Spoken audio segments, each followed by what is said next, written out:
Science में passion के साथ जब देश की सेवा का संकल्प जुड़ जाता है तो नतीजे भी अभूतपूर्व आते हैं।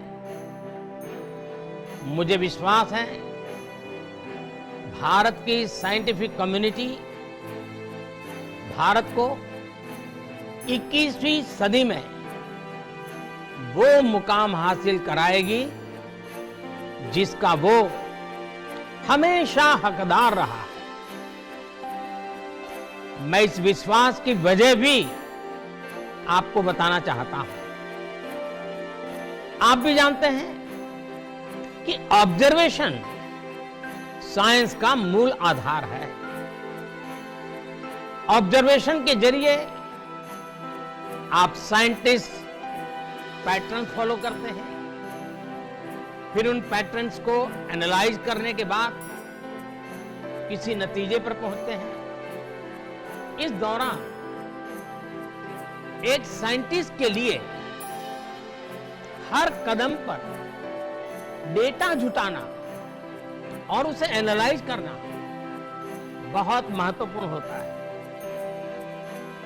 21वीं सदी के आज के भारत में हमारे पास दो चीजें बहुतायन में है। पहली डेटा और दूसरी टेक्नोलॉजी।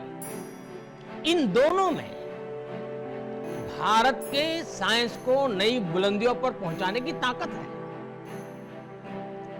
डेटा एनालिसिस की फील्ड तेज रफ्तार से आगे बढ़ रही है।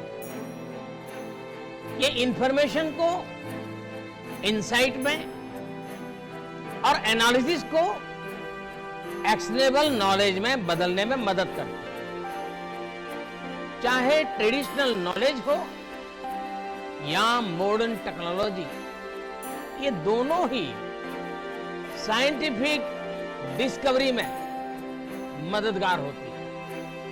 और इसलिए हमें अपने साइंटिफिक प्रोसेसेस को और मजबूत बनाने के लिए अलग अलग टेक्निक्स के प्रति खोजी प्रवृत्ति को विकसित करना होगा। साथियों, आज का भारत जिस साइंटिफिक अप्रोच से आगे बढ़ रहा है, हम उसके नतीजे भी देख रहे हैं।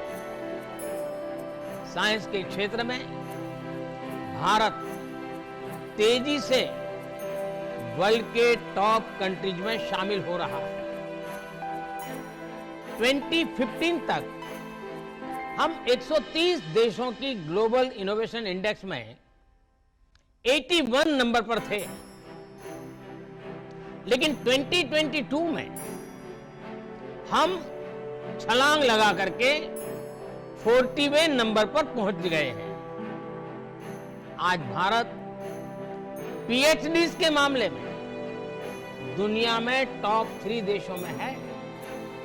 आज भारत स्टार्टअप इकोसिस्टम के मामले में दुनिया के टॉप 3 देशों में है। साथियों, मुझे खुशी है कि इस बार इंडियन साइंस कांग्रेस की थीम भी एक ऐसा विषय है जिसकी दुनिया में सबसे ज्यादा चर्चा हो रही है।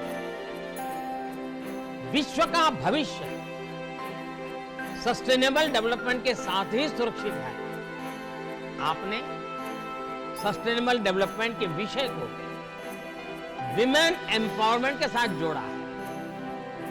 मैं मानता हूं कि व्यावहारिक रूप से भी ये दोनों एक दूसरे से जुड़े हुए हैं।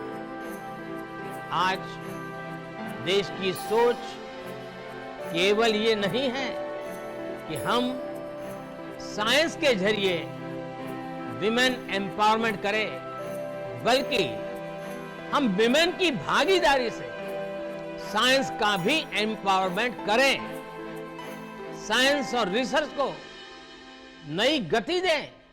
ये हमारा लक्ष्य है।